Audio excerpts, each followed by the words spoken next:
vamos ao que interessa e vamos tratar do tema que nos foi proposto, que é a resposta do réu no processo civil. O conteúdo é muito grande. Se eu tivesse numa faculdade, nós usaríamos pelo menos um bimestre, acredito, até mais, quem sabe um semestre, para falarmos desse tema.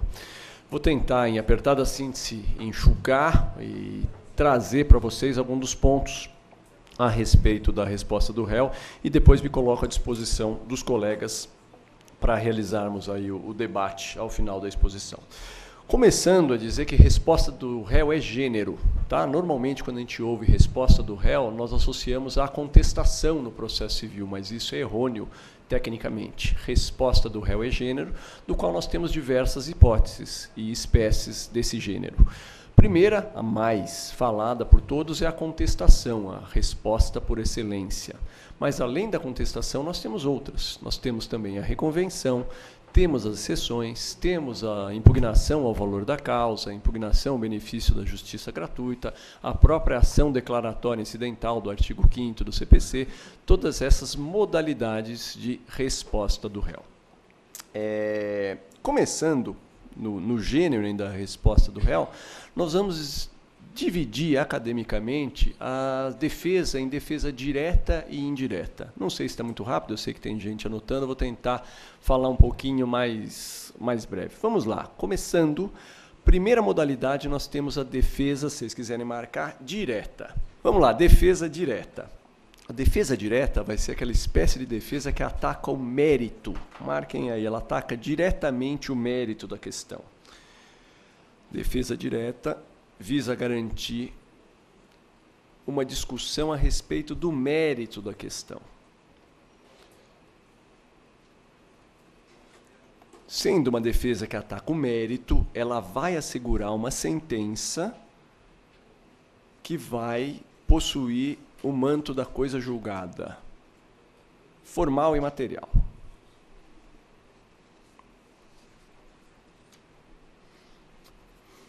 Ao lado da defesa de mérito, nós temos a defesa de mérito, que é a direta, nós temos a defesa indireta, que nós chamamos de processual. Então, nós vamos ter a defesa também indireta, que é a defesa processual. Como o próprio nome diz, ela se refere a questões processuais. E, sendo processual, ela vai conduzir, se aceita, a extinção do processo sem a resolução do mérito. Ela não faz coisa julgada material, apenas tão somente coisa julgada formal. Exemplo, as matérias do artigo 301, lá do CPC, as famosas preliminares. Até aí está fácil. Nós temos defesas diretas, mérito, e defesas indiretas, processo. Até aí é normal. Só que aí o doutrinador, para confundir os advogados, os estudiosos, os acadêmicos, fala que a defesa direta também se divide. Defesa de mérito direta e indireta. Então vamos lá, marquem aí no caderno de vocês. A defesa de mérito vai se subdividir em defesa de mérito indireta, que é aquela defesa que o réu vai contrapor aos fatos que o autor alegou outros fatos impeditivos, extintivos ou modificativos. Defesa de mérito indireta é aquela que, em relação aos fatos alegados pelo autor, eu, como réu, vou aduzir fatos modificativos, impeditivos ou extintivos. Por outro lado, a defesa de mérito pode também ser direta. E aí marquem defesa de mérito direta. É aquela que eu nego a própria pretensão do autor. Eu nego a existência dos fatos. Como nós falamos a respeito dessa defesa de mérito indireta e trouxemos 3 hipóteses de alegação que não dizem respeito ao processo, mas sim ao direito material, nós vamos ter que lembrar, saber o que é fato impeditivo, o que é fato modificativo e o que é fato extintivo do direito. Então vamos lá. Fato extintivo, vamos começar por esse. Fato extintivo é aquele fato que acarreta o fim, o término, como o próprio nome diz, da relação jurídica. Um fato extintivo é um fato que acarreta o término, o fim da relação jurídica. Exemplo, professor, pagamento da dívida. Então, quando eu alego, olha, realmente havia uma dívida, mas essa dívida foi paga. E junto aos autos o recibo de pagamento. Isso é um fato extintivo. Eu não estou negando a pretensão, só estou dizendo que ele não pode me cobrar, porque eu já paguei aquela dívida. Tá? Exemplo, então, pagamento, as outras formas de extinção da obrigação, que vocês possam marcar lá do Código Civil, todas elas são fatos extintivos, extintivos dessa pretensão. Nós temos também fatos modificativos. Os fatos modificativos são aqueles que alteram, que produzem uma alteração na relação jurídica. Vou dar um exemplo. Digamos que eu tivesse, ou os senhores, iniciado a ocupação no imóvel como comodato. Depois esse comodato se convolou em locação. E vocês, autores, estão pedindo a devolução daquele imóvel a título de comodato. E eu falo, não, espera lá, realmente começou a relação a título de comodato. Mas no meio, essa relação se convolou em locação. E aí eu alego um fato modificativo daquele fato que vocês estavam alegando. Tá? Por fim, nós temos os fatos impeditivos. Os fatos impeditivos são aqueles fatos que obstam as consequências jurídicas. Fatos impeditivos são aqueles fatos que obstam as consequências jurídicas pretendidas pelo autor. E, via de regra, elas acarretam a improcedência do pedido. Exemplo, eu alego a incapacidade civil do meu cliente que teria assinado o contrato. Eu alego a uso capião, quando vocês estão querendo reintegrar a posse. Tem uma súmula do Supremo, se vocês quiserem marcar lá, 237. A uso capião pode ser alegada como matéria de defesa, então você não precisa entrar com uma ação própria. Tá? É um fato que vai impedir aquela consequência jurídica. Súmula 237. Pronto, superado isso, vamos só uma coisa que academicamente é importante, na prática você não vai ficar discutindo, mas é a distinção se a resposta do réu, se a defesa que ele vai fazer, é um ônus ou um dever. Vamos lembrar isso aí. Ônus, para quem quiser relembrar, há uma ideia de carga. Mas essa carga diz respeito só à pessoa. No dever, já o dever, se vocês quiserem marcar, é sempre uma relação entre dois ou mais sujeitos. Partindo dessa premissa, o que vocês acham? Que a resposta é um dever ou um ônus? Ônus. Tá? Se eu não responder, se vocês não responderem, aquilo cai só sobre mim.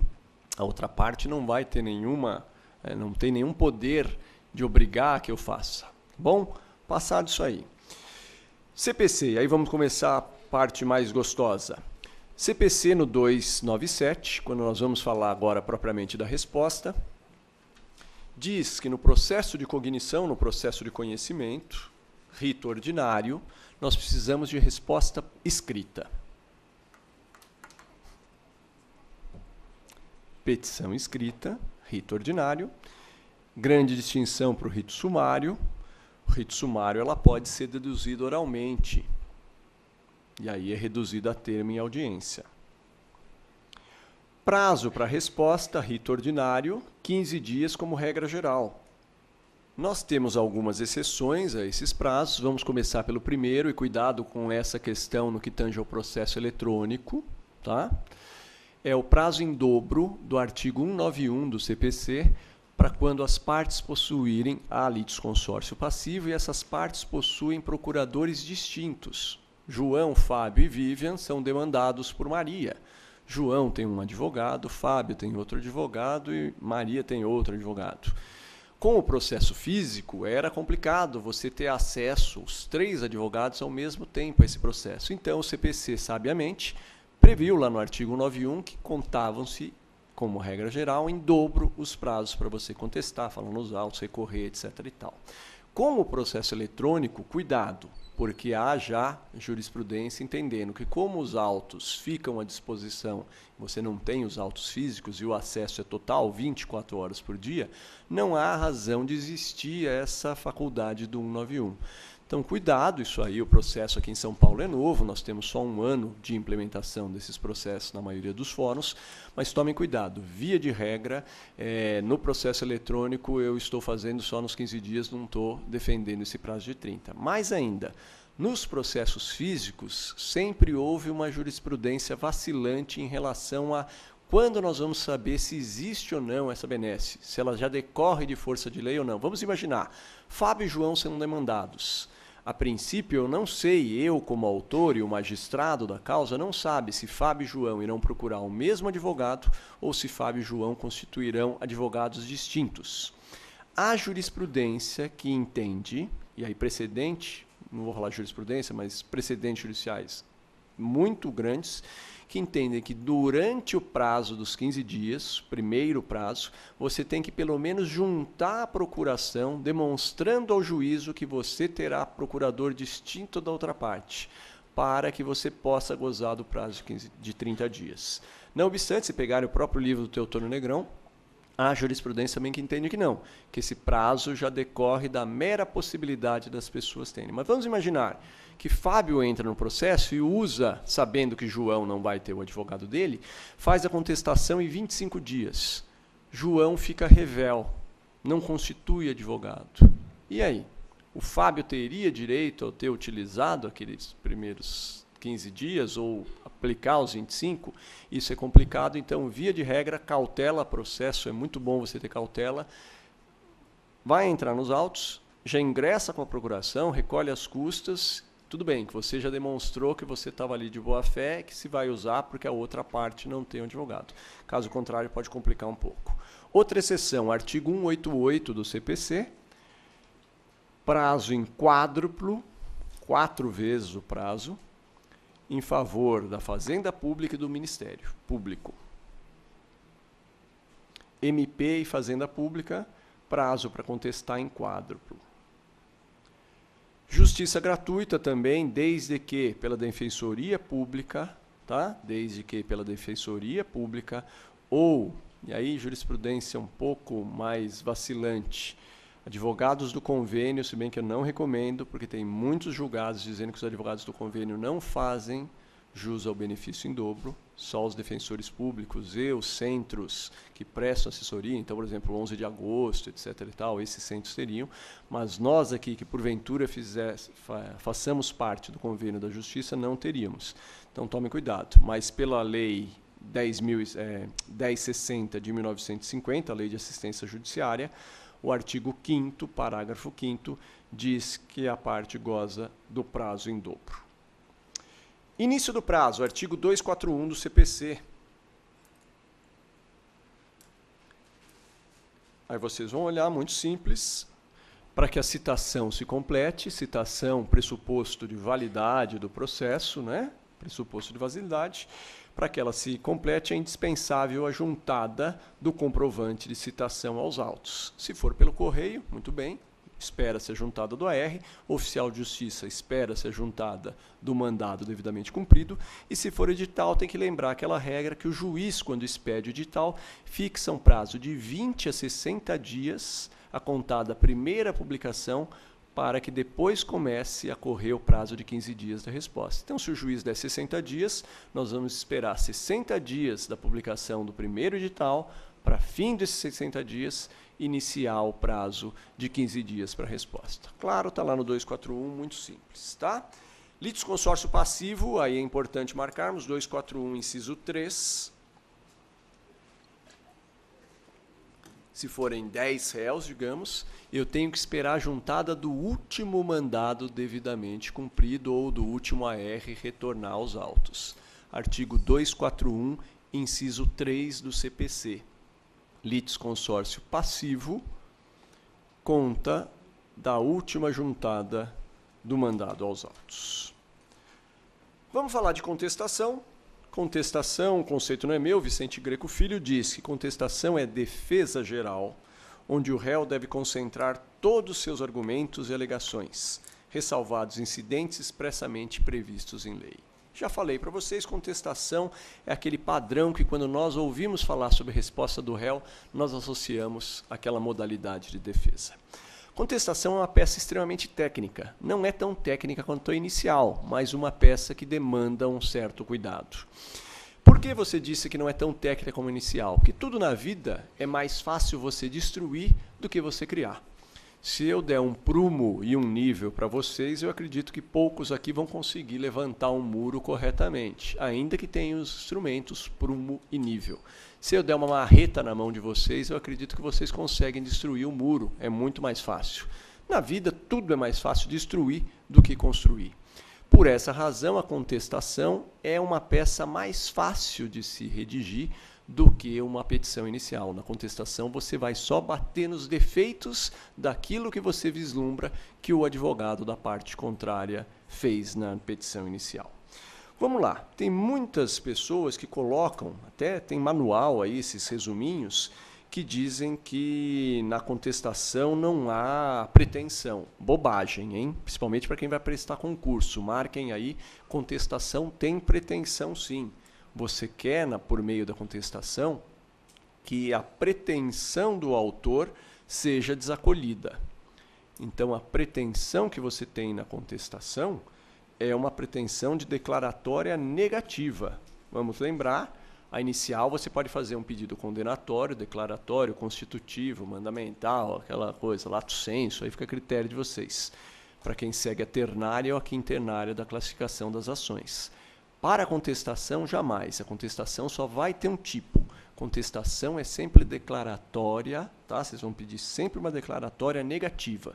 Vocês querem que o pedido do autor seja julgado total ou parcialmente improcedente. Vamos lá. Há, entretanto, ações que são aquelas que nós chamamos de natureza dúplice, e aí sim, nessa você pode ter uma outra pretensão no bojo da contestação. Ou mesmo, juizado especial, que você tem o famoso pedido contraposto, que substitui a reconvenção. Então, na própria contestação, você, no bojo dela, vai deduzir uma pretensão. Mas não é o caso do lato sensu aí, da questão da contestação em termos. Contestação tem ônus. Podem marcar aí, você tem um ônus muito grande, previsto no artigo 300. Deixa eu só conferir se é o 300 mesmo, mas acredito que seja. 300 do CPC. Vamos lá, vocês vão marcar assim, que o ônus que vocês têm na contestação é o ônus, além da impugnação específica, vocês vão marcar, ônus da impugnação específica, nós temos o ônus decorrente do princípio da eventualidade. Já vou explicar cada um deles. Mas nós temos o ônus da impugnação específica e o ônus decorrente do princípio da eventualidade.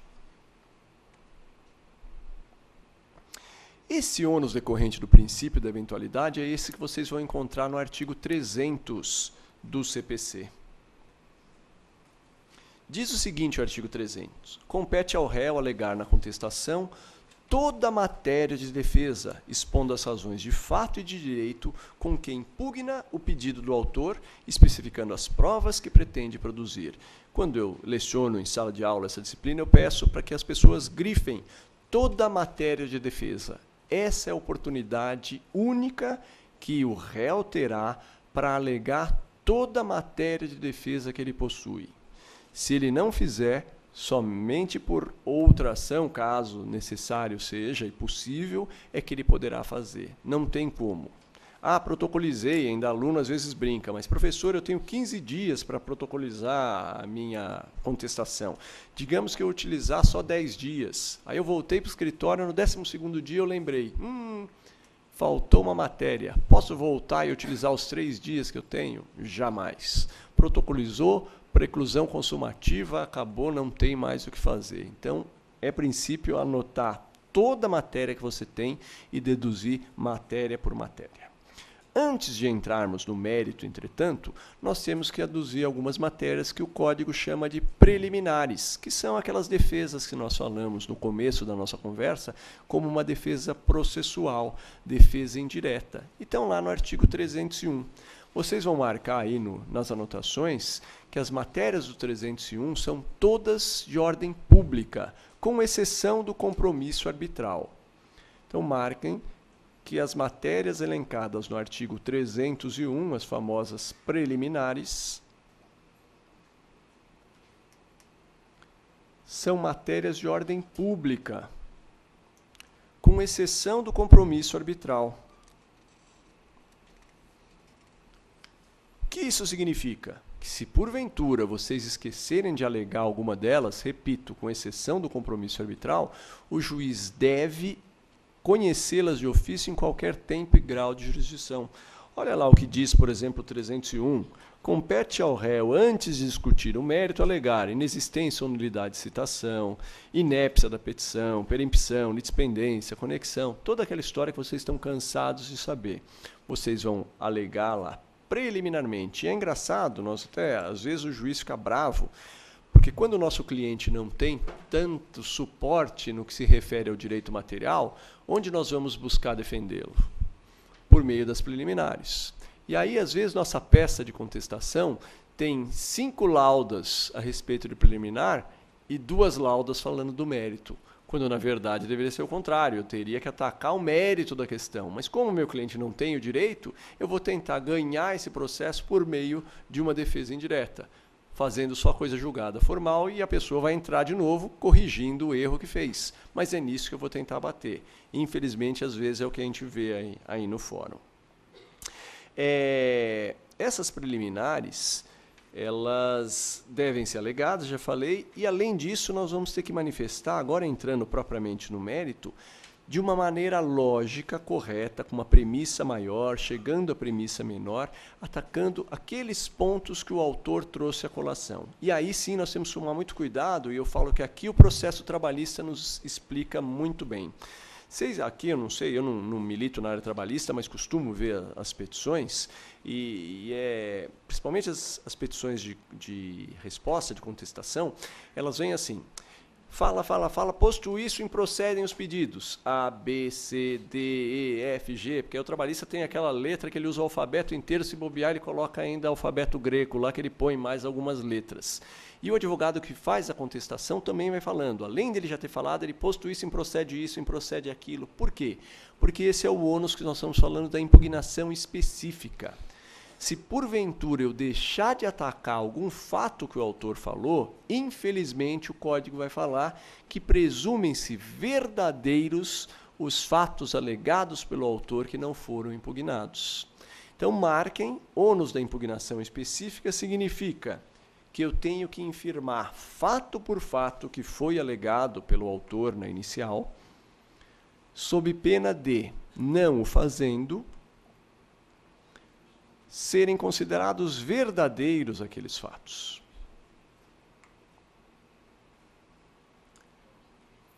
O próprio Código prevê ainda algumas exceções que salvam, às vezes, o advogado.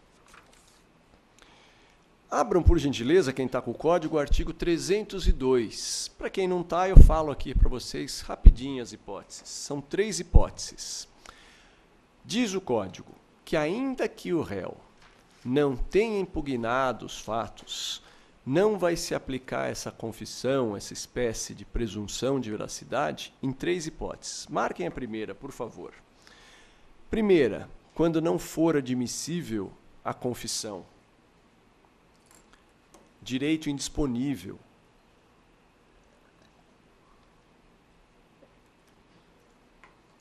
Segunda hipótese, se a petição inicial não veio acompanhada de documento público essencial à prova do ato. E terceiro, que nós falamos que é o grande coringa, diz o Código que ainda, claro que ele não tem essa linguagem, mas para todo mundo lembrar, ainda que o advogado não tenha feito um serviço tecnicamente correto, Da defesa que ele fez, você consegue depreender como um todo que ele quis também impugnar os fatos que ele não impugnou. Então o código dá uma chance e diz o seguinte: se estiver em contradição com a defesa considerada em seu conjunto. Então eu neguei algumas coisas, esqueci de negar outras. Mas quando o juiz vai olhar, ele olha com olhos mais benéficos e fala: olha, o advogado não agiu tecnicamente, mas o que ele fez aqui dá para eu considerar como um todo. Então, se uma dessas três hipóteses, repito, se tratar de direito indisponível, se a petição inicial não estiver acompanhada de um documento que a lei reputa como essencial à prova do ato, um documento público, ou ainda, se o fato estiver em confronto com a defesa como um todo, aí nós não aplicamos esse princípio do ônus da impugnação específica. Prática da contestação, muito simples. Escrita, já falamos aqui, diz a norma da corregedoria que a petição deve ser feita em papel ofício ou similar, ofício todo mundo sabe, similar a 4, branco, ninguém respeita isso, mas está lá na norma da corregedoria, tá? Eu sou um dos presidentes aqui do Tribunal de Ética, presido a 20ª turma de Ética Disciplinar, e pego cada coisa lá que, se vocês verem, meu papel que tem marca d'água, com a foto do advogado, inchando o bíceps, assim, com cara de galã. Tem umas coisas, justiça, que coitada da deusa, né? Tá certo que nós estamos na época de carnaval, mas a Têmis eu nunca vi tão sem roupa quanto eu já vi em algumas imagens da deusa da justiça. Coisa que nem diretório acadêmico de faculdade faz e advogado tem coragem de colocar lá na petição. Papel rosa, e mulher gosta, papel salmão, rosinha, né? E isso é feito por quê? Por que tem que ser o branco? Porque vocês já tentaram tirar xerox de um papel rosa, azul, verde. Fica horrível, não dá. O documento tem que ser branco, tá? Agora com o processo eletrônico melhora até, né? Porque o papel muito colorido vai pesado, então ele usa lá coisa que não deve. Mas diz papel branco basicão. Endereçada a quem? Próprio juiz da causa. Eu sei que pode parecer muito básico, mas como tem estudante aqui, vou falar. Contestação você dirige ao juiz da causa. E aqui em São Paulo nós temos a facilidade do protocolo integrado, então eu não preciso protocolizar essa contestação na sede do juízo. Eu posso dirigir uma contestação para um processo que tramita em Ribeirão Preto, aqui em São Paulo, protocolo integrado sem problema algum, tá? Deve obrigatoriamente estar acompanhada dos documentos que você possua, ou que o cliente nosso possua, sob pena de termos certos problemas, porque nós só vamos poder juntar documentos se eles forem considerados documentos novos, a teor dos artigos 396 e 397. Então, via de regra, o autor junta os documentos que ele possui na inicial e o réu junta os documentos que ele possui na contestação. Requerimento de provas, esse é um requisito mais simples, tá? Ainda que você não faça o requerimento de provas, por ocasião do despacho saneador, quando o juiz fixar os pontos controvertidos, você pode aí ainda pleitear o que você quer ou não quer provar junto ao processo. E até muito interessante, porque eu costumo dizer que há dois tipos de despachos. Um que vocês devem ver com maior frequência, que eu digo para aquele juiz que não é tão zeloso. Sai um despacho padrão. Digam às partes as provas que pretendem produzir, de maneira fundamentada, sob pena de deferimento. Não sou eu parte que tenho. Vossa Excelência que é o destinatário da prova. Eu já juntei documentos com a inicial, o réu já contrapôs a minha pretensão e chegou no saneador. A função do juiz saneador, e até o projeto de Código de Processo Civil diz isso, é que o juiz pare e diga: partes bem representadas, não há nulidades a serem sanadas. Os pontos controvertidos são A, B, C, D e E. O autor provará A e B, o réu provará D e C. Pronto, regra simples. Eu já entro sabendo que eu vou ter que provar e o autor já entra o que ele tem que provar. Mas não é o que acontece na prática. Na prática, o juiz daquele despachão, digam às partes o que pretendem. Ou seja, ele também não sabe o que está fazendo com o processo, vai olhar quando começar a audiência, abrir a audiência, ele vai falar: os doutores já conversaram? Você sabe por que ele pergunta isso? Porque nesse momento que ele está olhando o processo para saber o que se trata isso aqui mesmo, deixa eu ver o que é ou não, etc. Ele vai ganhando. Tá? Desculpa falar, mas 19 anos de profissão já me mostram que é isso que realmente, o que acontece. Vamos lá. Contestação, como eu falei, tem um pedido de procedência. Você pode pedir também a procedência da ação, caso você queira assumir, e você pode pedir aí em procedência ou improcedência do pedido que foi feito pelo autor. Vai ser muito a critério da boa-fé processual que você tem que usar. Isso eu costumo dizer, às vezes não adianta você tentar negar todos os fatos, que você vai tentar induzir o juízo em erro, e não é tecnicamente correto. Mais fácil reconhecer algum dos pedidos e realmente discutir só apenas aqueles que são controversos. Isso demanda uma boa-fé, denota uma boa-fé processual e o juiz olha a forma de defesa com maior propriedade. Na petição, e a isso nós estamos falando do rito ordinário, no sumário você já tem que elencar, tá? E a comparecer já nessa audiência, ainda toda a matéria que você tenha, documentos e, porventura, as testemunhas que você pretende ouvir lá no dia. Tá certo que hoje o sumário, até por padrão de despacho dos magistrados, virou uma espécie de procedimento ordinário. Eles já marcam uma audiência para tentativa de conciliação, se não conseguir, eles se designam a audiência, o que não, teoricamente não era o espírito da lei, e o rito sumário acaba sendo um rito ordinário aí, com um certo enfoque. Contestação, acho que era isso que nós tínhamos que falar. Vamos falar das exceções, que são outras espécies de defesa. As exceções processuais podem ser de incompetência, tá? Que nós vamos falar aí a respeito se o magistrado ou se o juízo ali tem ou não competência para analisar aquela questão.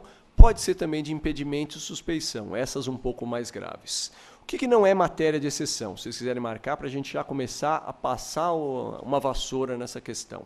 Não é matéria de exceção, em hipótese alguma, no projeto será, tá? No projeto de coisa ela já vai entrar como um preliminar. Competência absoluta, marquem aí. Quando se tratar de competência absoluta, você não alega por meio de exceção, e sim como preliminar na contestação. O artigo 301 vai dispor desse respeito. Vamos lembrar, todo mundo lembra aqui quais são as matérias de competência absoluta? Muito simples, para quem não lembra, a competência absoluta no CPC é em relação à matéria, competência funcional e em relação à pessoa. Essas três são absolutas. Competência relativa, em razão do território ou do valor.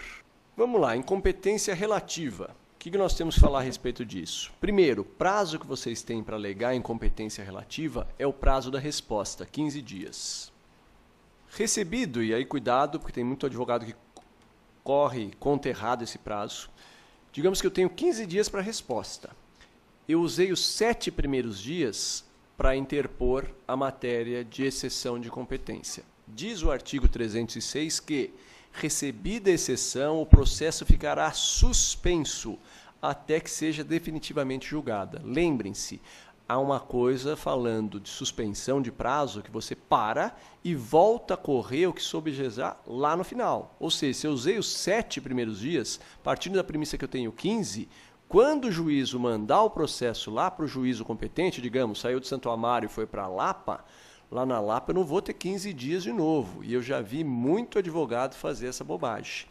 O processo se suspende e volta a correr o prazo. Significa, tem até nota no Teutônio Negrão muito interessante. O advogado, aqueles que gostam de correr riscos, entra com a exceção no 14º dia. A exceção é liminarmente rejeitada. O que aconteceu com ele? Tem só mais um dia para fazer, tá? Não suspendeu mais nada e pronto. Se o juiz demorar 10 dias para falar, e quando o juiz vem ele fala, não era hipótese de exceção, ponto, acabou tudo. Ele não tem o que fazer, então tomem cuidado. Prazo da resposta, vamos lá. Como que eu faço? Petição escrita, marquem, vou fazer uma petição escrita, dirigida ao juízo, e obrigatoriamente, o artigo 307 diz que vocês obrigatoriamente, sob pena de indeferimento, vão ter que indicar nessa petição qual é o juízo competente que vocês estão remetendo, querem que o processo seja remetido. Então, vocês vão ter que fazer uma petição escrita, fundamentada, indicando o juízo a qual vocês estão declinando a competência. Se não indicar o juízo, liminarmente rejeitada essa exceção. Cuidado para não alegar exceção de incompetência relativa como preliminar de contestação. Tá?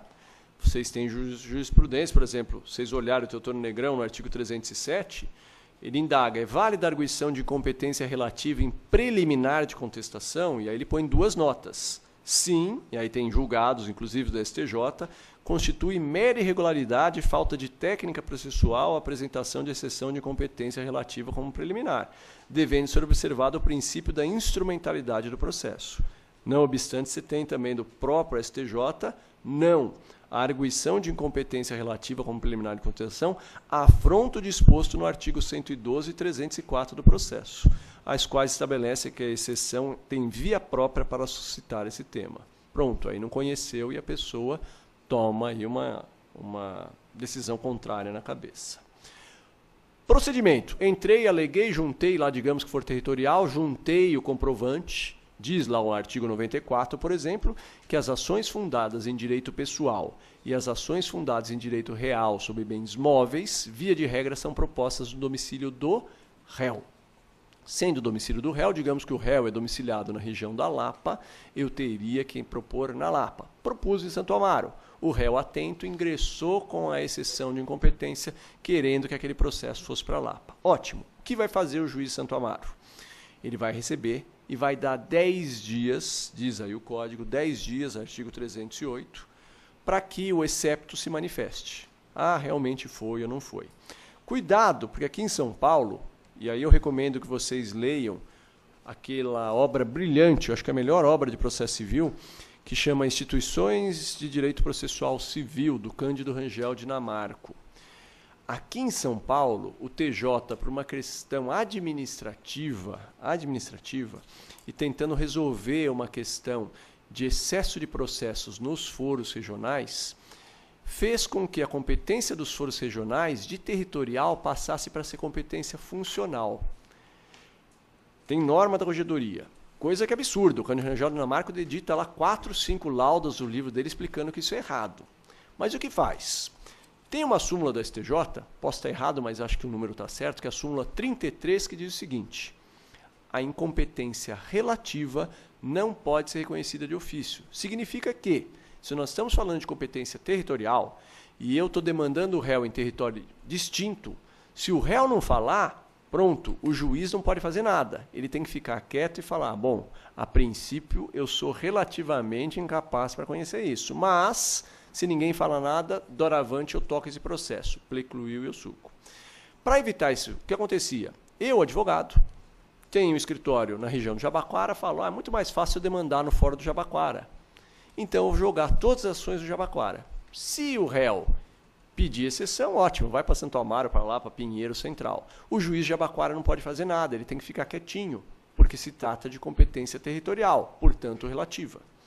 Começou a inchar, principalmente no Central. Todo mundo via no Central e jogava as ações do Central, um fórum mais fácil de acesso. O TJ viu isso e falou, vamos parar. E aí o TJ falou que a competência dos foros regionais passou a ser funcional. Sendo funcional, eu posso reconhecer de ofício. E aí acontece o que acontece. Tentem distribuir uma ação no distribuidor lá do Fórum de Santo Amaro. O que ele vai fazer?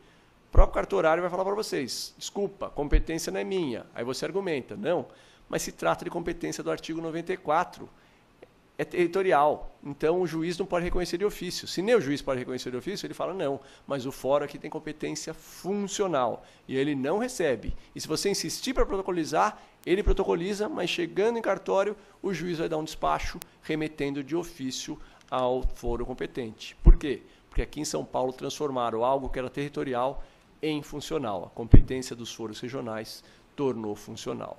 Tá? Então, cuidado com isso. 10 dias, tem lá o juiz achando que realmente se trata de reconhecer a incompetência, manda o processo para o juízo tido como competente. Pode surgir um problema, aí vocês podem instaurar o conflito de competência, porque pode ser que o outro juízo chegue lá e fale, não, eu não sou competente é você. E aí o tribunal vai ter que dirimir qual dos dois juízos é ou não competente. Mas, via de regra, sendo competência relativa, o juízo que recebeu aceita e o processo segue. Segue em que sentido? Relembro, desculpa ser chato, mas cuidado, porque na vida prática eu já vi muito advogado fazer isso.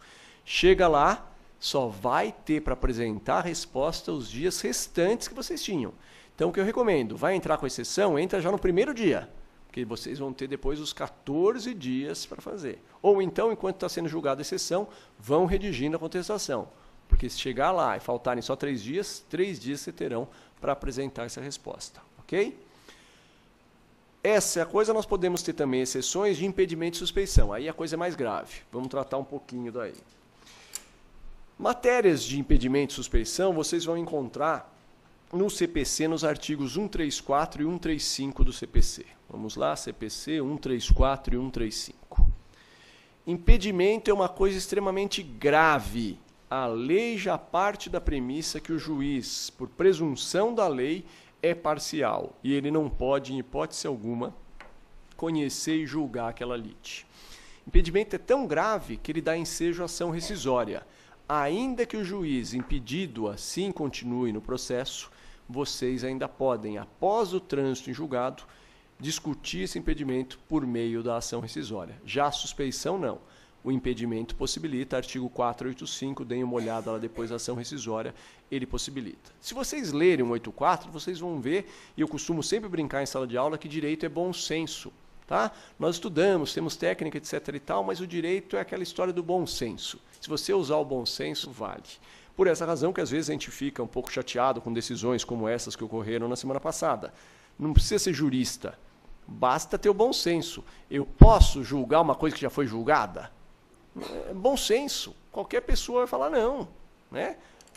O bom pai de família. A mãe deu bronca e colocou o filho de castigo. O pai vai lá tirar? Não vai, é bom senso. Alguém já julgou e já te colocou em castigo. Não tem o que fazer. Pronto, vou respeitar. Não é, filha? É assim que acontece. Não adianta vir pedir, pai, eu posso? Sua mãe já falou não? Falou, acabou. Não tem como rejulgar o caso. Pronto, já está decidido. Mas vamos lá. Uma rápida leitura do 134 para vocês verem como é o bom senso. É defeso, que significa é proibido ao juiz exercer as funções no processo contencioso ou voluntário, de que for parte. Algum juiz sendo parte pode julgar a causa? Absurdo, mas está lá. Em que interveio como mandatário da parte, oficiou como perito, funcionou como MP ou prestou depoimento como testemunha. Também, bom senso, não pode. Que conheceu em primeiro grau de jurisdição, ou seja, eu profiro a sentença, depois vou revisar a minha decisão lá como desembargador. Bacana. Que nele estiver postulando como advogado, aí tomem cuidado, como advogado da parte, seu cônjuge ou qualquer parente consanguíneo afim, em linha reta ou na colateral até o segundo grau. Para quem não lembra contar grau, muito simples, graus em linha reta, eu subo ou desço degraus da mesma forma. Ou seja, meu pai, meu parente em primeiro grau, meu avô, meu parente em segundo grau, meu bisavô, meu parente em terceiro grau em linha reta. Minha filha, minha parente em primeiro grau, meu neto, meu parente em segundo grau. E na colateral, eu acho ascendente comum. Meu pai, para eu achar minha irmã. Então, digamos, que parentesco que eu tenho com a minha irmã? Eu subo o primeiro grau para o meu pai, desço o segundo grau para a minha irmã. E meu sobrinho? Primeiro grau para o meu pai, segundo grau para a minha irmã, terceiro grau para o meu sobrinho. E aquela prima que brincava de médico na infância? Primeiro grau para o meu pai, foi ele? Não. Segundo grau para o avô, terceiro grau para o tio, quarto grau para a prima. Então, se a prima estiver aqui, não tem problema algum. Eu, como juiz, posso. Não é recomendado, mas não sou impedido. Ah, mas brincou de médico. Bom, se brincou de médico, a gente fala então que é suspeito, alega o foro íntimo e não tem problema algum. Tá? Vamos lá.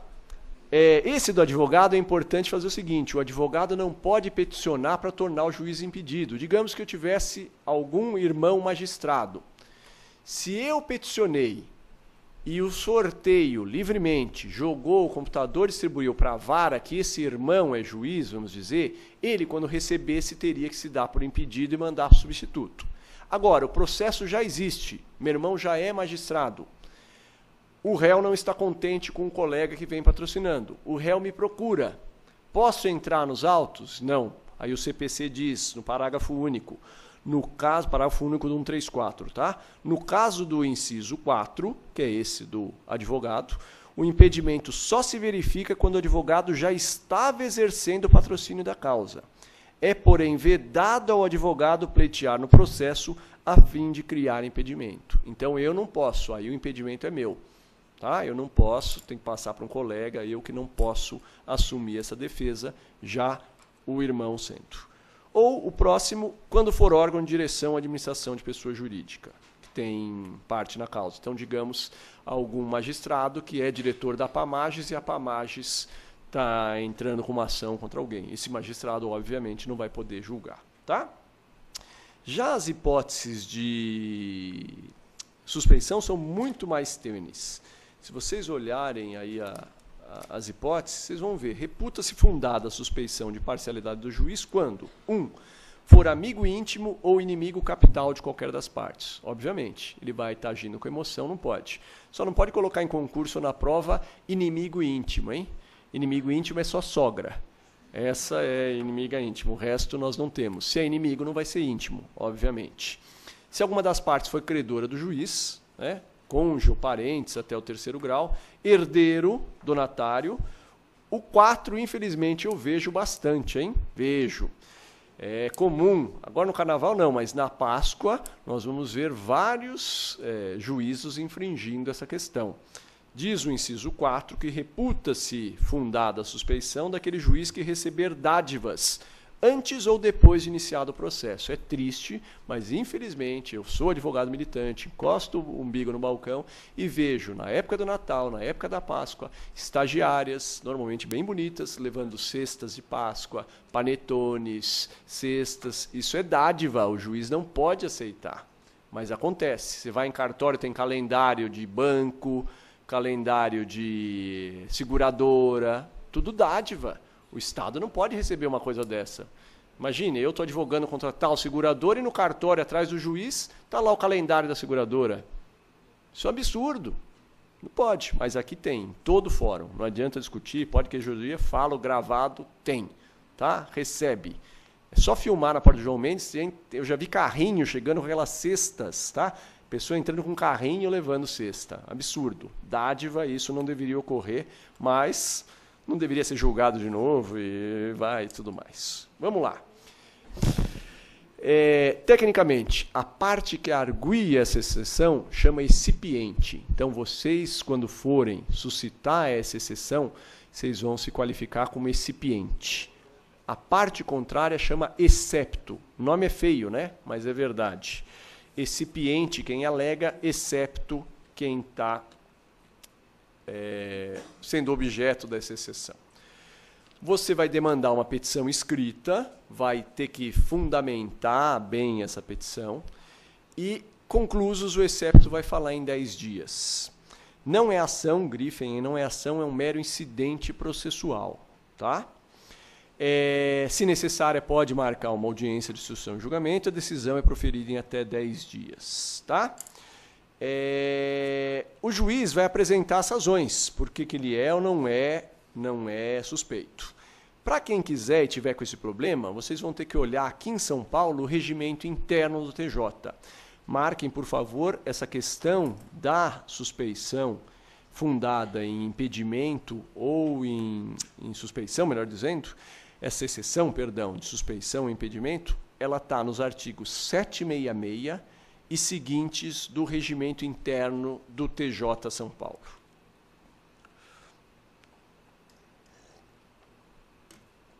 Os fatos são graves, vejam.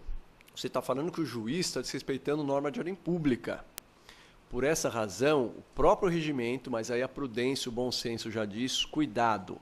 Da mesma forma que o advogado de direito de família pede para que o cliente assine junto com ele as petições, porque ele está tecendo fatos altamente chatos em relação a outra parte, ou que o criminal, quando vai fazer uma queixa-crime, tem que pedir uma autorização descrevendo os fatos daquela queixa que ele vai fazer, para exceção de impedimento e suspeição, a procuração tem que ter poderes especiais e, preferencialmente, descrevam o fato. Então, eu vou entrar com uma ação de impedimento contra o juiz, essa exceção, por tal e tal, tal, e o cliente vai assinar. Tá? O regimento pede no artigo 766, exige-se poderes especiais para arguição, salvo se a petição for subscrita também pela parte.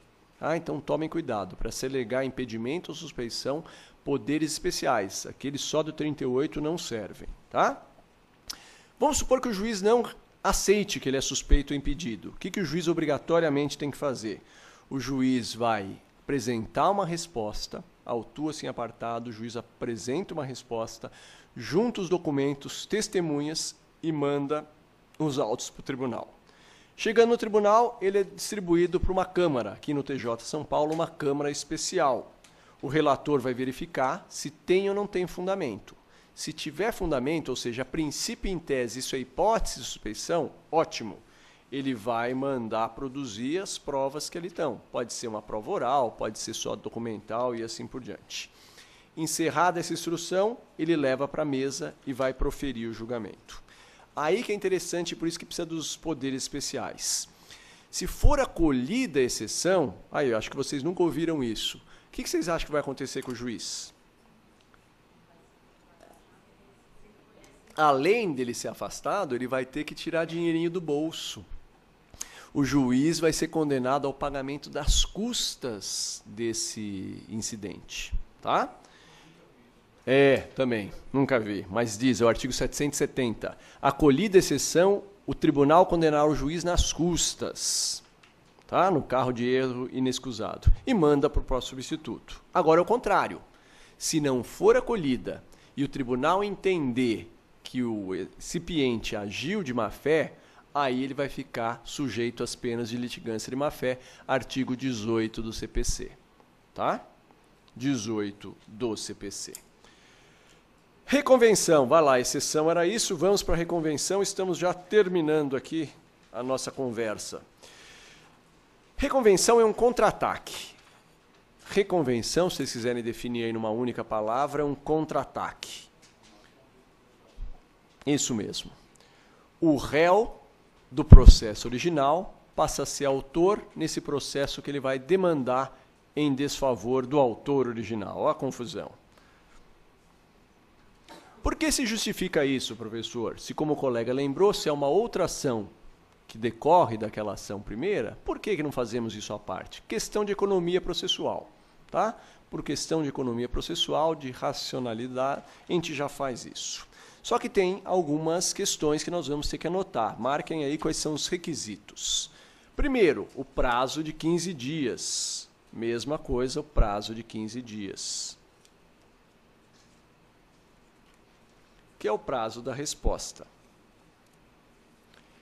A peça tem que ser apartada, ou seja, peça distinta da contestação. Peça distinta da contestação. Marquem isso, eu já vi também acontecer, às vezes ex-aluno, recém-formado, passou no concurso, está feliz, esquece algumas coisas, e acontece mesmo, principalmente começo de carreira. O artigo 299, marquem, artigo 299, exige que contestação e reconvenção sejam apresentadas simultaneamente. Ou seja, se eu usei 13 dias para fazer a contestação e ainda não terminei a reconvenção, eu tenho que protocolizar as duas junto. Se eu protocolizei a reconvenção no 5º dia e não protocolizei a contestação, eu vou ter problema. Tá? Porque a força de lei 299, contestação e reconvenção serão oferecidas simultaneamente em peças autônomas. Tá? Então tem que ser junto. Tá? Se o réu contestar e não reconvir, tudo bem. Agora, se ele só reconvir, vai ter que tomar cuidado. Porque se a reconvenção dele não for e não atender aquilo que nós já falamos, a contestação, fato por fato, ele pode ser revel ali e vai sobrar para ele a chance só da reconvenção, que é uma espécie aí de loteria. Vamos lá. Requisitos da reconvenção. Aqui nós estamos falando de petição inicial. Então, a reconvenção vai ter que seguir os requisitos do artigo 282 e 283. Todo mundo lembra os requisitos do 282? Se não lembrar, facinho. O juízo a quem eu vou me dirigir, nome, prenome e qualificação das partes, fato e fundamento jurídico do pedido, pedido e suas especificações, as provas que eu pretendo produzir, valor da causa, guias de custas devidamente recolhida e mais o pedido de citação da pessoa. Tá? Além disso, nós temos outros requisitos especiais, marquem aí. Tem que haver conexão. Todo mundo lembra que é conexão? Tem que ter identidade, marquem aí. Identidade entre o pedido ou a causa de pedir. Mais ainda, tem que haver o requisito da competência.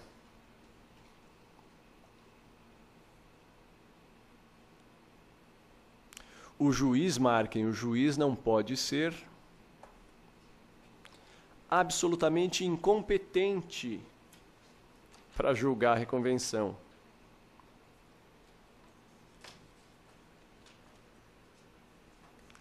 Temos mais um requisito.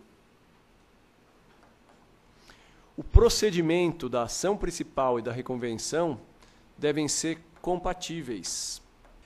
Por último, marquem por último, eu não posso reconvir em face de autor que demande em nome de outrem. É o que nós chamamos da legitimação extraordinária. Vou tentar ser mais claro. Se o autor da ação original é legitimado extraordinário, ou seja, ele pede em nome de outrem, eu não posso reconvir em nome dele ou contra ele. Exemplo, o MP na ação civil pública. Vamos lá, fiz a petição de reconvenção, ou seja, eu vou pedir algo. Então vamos imaginar, coisa bem simples. Os senhores entraram com uma ação de cobrança contra o meu cliente. Rito ordinário, fazendo tudo. Eu apresento a contestação. Na contestação, eu falo só o seguinte: olha, essa dívida já foi paga e o recibo está aqui. E eu distribuo uma outra ação, que é a nossa reconvenção, qualificando vocês bonitinho a mim, pedindo, com base no Código Civil, que aquele que demanda por dívida já paga, pague em dobro. E aí eu peço que vocês sejam condenados a dever em dobro. E mais ainda, como eu tive que contratar advogado, etc. e tal, e gastei o direito material com esse advogado, tive que dar dinheiro de honorários, eu junto meu contrato de honorários, estou pedindo que também pague os honorários. E mais, eu era uma pessoa que estava prestando concurso. E prestando concurso eu não podia ter ações em meu desfavor. E aí eu vou pedir um dano moral relativo a essa cobrança indevida que vocês fizeram. Tudo isso eu vou pedir em reconvenção. Então eu vou pedir a condenação a esse pagamento dessas questões. Como funciona? Marquem o procedimento. É apresentada a petição, recolhidas as custas, etc. e tal. O juiz pede que o reconvindo seja intimado. Reconvindo é o autor original, aí, o reconvindo. Seja intimado na pessoa do seu advogado. E ele vai ter o prazo de 15 dias para a resposta. Doutrinariamente, vocês vão ver, mas na prática é muito difícil, doutrinariamente se aceita a possibilidade de reconvenção da reconvenção. Tá? E aí você teria essa sucessão de fatos, mas na vida prática é muito difícil você ter, até porque o autor, em tese, já pediu o que ele deveria pedir na ação principal. Se ele esqueceu alguma coisa que surge depois da reconvenção, em tese ainda pode. Tá? Se o autor reconvindo aí não contestar na reconvenção, nem por isso essa reconvenção vai presumir verdadeiro. Porque, digamos, vamos no nosso exemplo da cobrança. Eu estou demandando a vocês, vou inverter o exemplo. Vocês juntam um recibo de pagamento. Além de juntarem o recibo de pagamento, vocês entram com uma reconvenção pedindo a minha condenação a devolver em dobro. Eu sei que aquele recibo é falso. Eu não assinei aquele recibo. E eu tenho certeza, não é das melhores opções, mas eu tenho certeza que na perícia eu vou conseguir provar que aquela assinatura foi falsificada. Sabe o que eu faço com a reconvenção de vocês? Deixa para lá, não vou perder tempo com essa bobagem, não vou nem apresentar contestação. Vem a ação principal e eu peço a prova pericial. Vem a prova pericial e diz: trata-se de documento adulterado, a assinatura não corresponde. A reconvenção de vocês vai ser procedente? De forma alguma, eu não contestei. Então, cuidado. Nem sempre o autor reconvindo deixar de contestar significa que a reconvenção será procedente. Até porque ela está atrelada, demanda, fato conexo com a ação principal. Bom? 317 deixa claro a autonomia, a desistência da ação, a existência de qualquer causa que extinga, não obsta o procedimento da reconvenção. Significa o quê? Que se porventura eu, tá? Estou demandando a dívida, aquele velho exemplo de vocês. Estou demandando a dívida. Agora vocês juntam o recibo e eu sei que o recibo é verdadeiro. Falo, pelo amor de Deus, sabe o que eu vou fazer? Eu vou desistir da ação. Desistindo da ação eu me salvo. Não. Se eu desistir da ação e vocês concordem, não tem problema algum. Aquela ação de cobrança acabou. Mas a reconvenção de vocês segue. E seguindo eu posso ser condenado na reconvenção de vocês. Bom? Instrução da reconvenção é conjunta, claro, porque os processos tratam de fatos conexos, e o juiz profere uma única sentença, mas com capítulos diferentes. Então ele dá a sentença, primeiro ele analisa a lide principal, depois ele vai analisar a reconvenção. Se você for apelar, óbvio, você vai apelar só, se por exemplo fui sucumbente da reconvenção, apelo da reconvenção. Se fui vencedor na outra, não teria o porquê.